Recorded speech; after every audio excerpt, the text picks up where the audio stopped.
एक राज्य की राजकुमारी ने अपने स्वयंवर के लिए शर्त रखी कि जो व्यक्ति 20 तक गिनती उन्हें सुनाएगा, उसके साथ वह विवाह करेगी।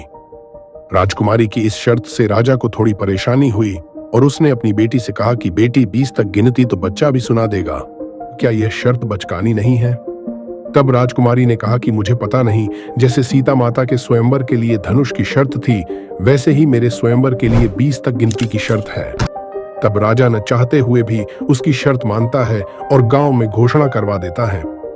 अगले दिन राजकुमारी के स्वयंवर के लिए लोग एकत्रित होते हैं और शर्त यह होती है कि जो 20 तक गिनती नहीं सुना पाया, वो सारी उम्र महल के लिए हाथ से आटा पीसने वाली चक्की चलाएगा तथा जो सुना पाया वो राजकुमारी से विवाह करेगा। ऐसा कर लोग राजकुमारी को गिनती सुनाने के लिए आगे आए। पहला व्यक्ति बोलता है 1 2 3 4 5 6 7 8 9 10 11 12 13 14 15 16 17 18 19 और 20। पहले व्यक्ति की गिनती सुन रानी उसे चक्की पीसने के लिए भेज देती है। ऐसे ही दूसरे तीसरे व्यक्ति भी गिनती नहीं सुना पाते हैं तथा उनको भी चक्की पीसने पड़ती है। यहाँ राजकुमारी की शर्त की खबर बड़े राजघराने के कंवर को पता चलती है तो वो भी अपने साथियों के साथ स्वयंवर के लिए निकल पड़ता है। रास्ते में एक बुजुर्ग व्यक्ति अपने खेत में चारा काट रहा होता है।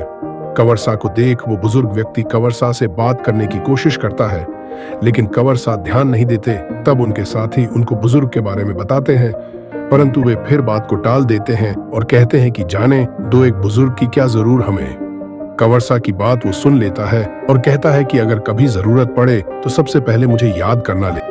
ऐसा कहकर वो अपने काम लग जाता है और कंवरसा राजकुमार के महल पहुंचते हैं। जब कंवरसा की बारी गिनती सुनाने की आती है तब वे भी गिनती सुना नहीं पाते और उनको भी चक्की पीसने जाना पड़ता है, जिससे उनकी साथी परेशान हो जाते हैं कि उन्होंने तो घर में कभी किसी को पानी नहीं पिलाया तो वो चक्की कैसे पीसेंगे। उनको तो सब कुछ करके मिलता है, अब हम क्या करें। तब उन्हें बुजुर्ग व्यक्ति की याद आती है जिसने उन्हें कहा था कि जरूरत पड़े तो सबसे पहले याद करना। वे बुजुर्ग व्यक्ति के पास जाते हैं और सारी घटना सुनाते हैं। तब वो व्यक्ति सोचता है कि कंवरसा ने तो मुझे बात तक नहीं की, लेकिन बचाने तो जाना होगा, आखिर हमारे गांव के हैं। ऐसा कह वो उन सभी लोगों के साथ चले जाते हैं। बुजुर्ग व्यक्ति अपने पूरे आत्मविश्वास के साथ राजकुमारी के स्वयंवर में पहुंचता है और आवेश में आकर सीधे राजकुमारी के पास पहुंच जाता है। राजकुमारी को चुनौती देते हुए कहता है कि मुझे तो गिनती आती है, लेकिन क्या तुम्हें आती है? तब वह राजकुमारी गिनती सुनाती हुई कहती है 1, जिसके जवाब में बुजुर्ग व्यक्ति कहता है 1 है वो परमात्मा, जिसे कुछ राम कहते कुछ अल्लाह, वो तो एक ही है ईश्वर। फिर राजकुमारी कहती है 2। तब बुजुर्ग कहता है 2 है सूरज और चांद। राजकुमारी का अगला शब्द होता है 3। बुजुर्ग बोलता है 3 है लोक पाताल, लोक मृत्यु लोक और स्वर्ग लोक। राजकुमारी बोलती है 4। बुजुर्ग कहता है 4 हैं वेद, रग वेद, यजुर्व वेद, सामवेद और अर्थवेद। राजकुमारी कहती है 5। बुजुर्ग कहता है 5 हैं तत्व, पृथ्वी, आकाश, जल, वायु और अग्नि। राजकुमारी कहती है 6। बुजुर्ग बोलता है 6 दर्शन, योग दर्शन, सांख्य दर्शन, वैश्विक दर्शन, न्याय दर्शन, पूर्व मीमांसा और उत्तर मीमांसा। राजकुमारी कहती है 7। बुजुर्ग कहता है 7 हैं वार, सोमवार, मंगलवार, बुधवार, गुरुवार, शुक्रवार, शनिवार और रविवार। राजकुमारी कहती है 8।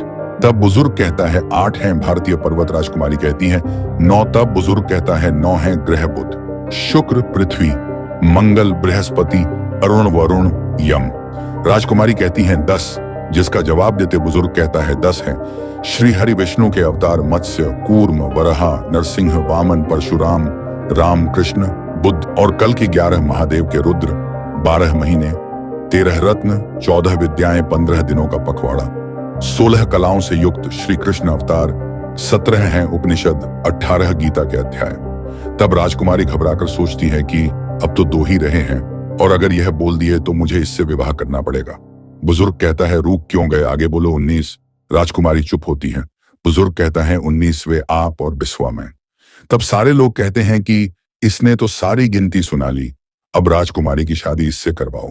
बुजुर्ग कहता है कि मेरे लिए तो मेरी पत्नी ही ठीक है, अगर राजकुमारी से विवाह करूंगा तो उन्हें तो फसल का काम नहीं आता। आप कंवरसा से शादी करके उन्हें अपना पति बना ले।